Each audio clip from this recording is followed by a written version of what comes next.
I want to point out something about this game that I feel like few seldom notice, or maybe I'm just noticing something that's not there, but I really do believe LEGO Star Wars has a story. I mean, yes, it obviously has a story. It's based off of the Star Wars prequel, so of course it has a story. But what I mean is, this game, while subtle about it, does have a main character, and they give that character an arc. In this video, I would like to put forward a theory that LEGO Star Wars the video game is telling an original story, unique to it, separate from the Star Wars prequel movies. Behind this game's charming cutscenes and cute humor is Obi-Wan. Just like every other character in the game, it's difficult to pinpoint Obi-Wan as having a personality. He doesn't talk, and the world of LEGO Star Wars mostly communicates through vague gestures. But underneath the surface, the characters in this game do have unique personalities. Of the main 17 levels you play through, Obi-Wan is in 13 of them, more than any other character in the game. To put that into perspective, there are only 4 levels where you don't play as Obi-Wan, and he still appears in 2 of those 4 levels cutscenes. So we are with Obi-Wan for over 80% of this game. In The Phantom Menace, Obi-Wan is kind of a goofball. He's very clumsy, trips over himself in cutscenes. He doesn't really seem to know his own direction without Qui-Gon. I especially like this part where Obi-Wan can't help because he can't get his lightsaber to work, so Qui-Gon gives him a slightly disappointed look. The characters in LEGO Star Wars may be simple-minded, but they do have personality. Qui-Gon gives Obi-Wan this look quite a few times while they're together, and I can't help but feel bad for Obi-Wan. Every time Qui-Gon gives this look, Obi-Wan looks almost dismissed afterwards, like, fine, I'll stop goofing off, whatever. And there's this blink and you'll miss it moment that I just love. When Qui-Gon and Obi-Wan engage in battle with Darth Maul, there's this split-second moment where Obi-Wan lets his guard down, and then Qui-Gon gives him this look as if to say, come on, get serious, this is serious. It's funny slapstick choreography, but at the same time, I feel like these moments say a lot about these characters. In the final cutscene with Qui-Gon and Obi-Wan, we get kind of a role reversal of sorts. A very tragic one at that, where Qui-Gon ended up making a critical error. A tragic act of clumsiness that would be more in character for Obi-Wan. But after watching his master's defeat, Obi-Wan heroically displays far more competence than he has at any moment up to this point, and he defeats Darth Maul, finally proving himself to his master during their very last moments together. So in the Phantom Menace portion of the game, it seems that we watch Obi-Wan go from a brash, clumsy Jedi to a more competent Jedi. But this isn't the end of his story.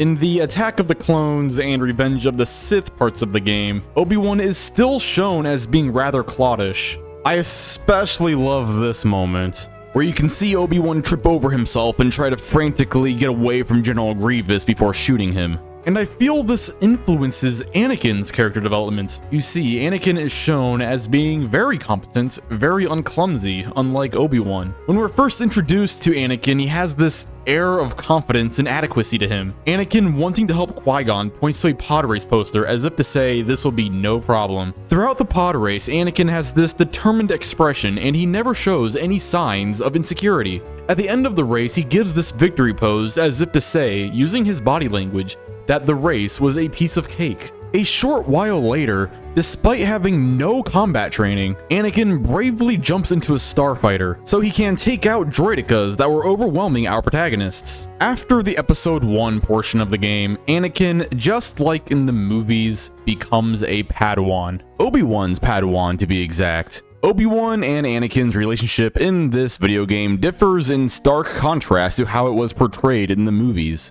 In the movies, while Anakin thought Obi-Wan was too critical and never listens, you still got this sense that Anakin did, in a way, still respect his master. But in the LEGO Star Wars video game, it seems like Anakin doesn't like Obi-Wan at all and sees him as an annoying hindrance. I mean, yes, he also at times thought that Obi-Wan was a hindrance in the movies as well, but he definitely didn't find Obi-Wan annoying. Look at LEGO Anakin's body language whenever Obi-Wan is around. Obi-Wan clumsily gets out of his starfighter after the battle over Coruscant, and Anakin just gives this look as if he's fed up. Then there's this part at the start of Droid Factory where Anakin and Padme look like they're about to go grocery shopping or something. And then Anakin notices that Obi-Wan needs his help. And just, come on, look at the look on his face. I don't know, just the way Anakin turns off the hologram of Obi-Wan. To me, this tells me without words that Anakin is saying, get this guy out of my face. And then he turns the ship around like, I can't believe I have to go save this guy. Admittedly, it is pretty funny. I get a good laugh out of these cutscenes. But, and I already said this earlier, underneath this game's charming cutscenes and cute humor is a story to be told. While Anakin and Obi-Wan do have good moments together, like this part where Anakin laughs at Obi-Wan, the expression that Anakin gives most of the time is one of annoyance. The look on his face when he kills Count Dooku, his body language when arguing with Padme. This is someone who is fed up.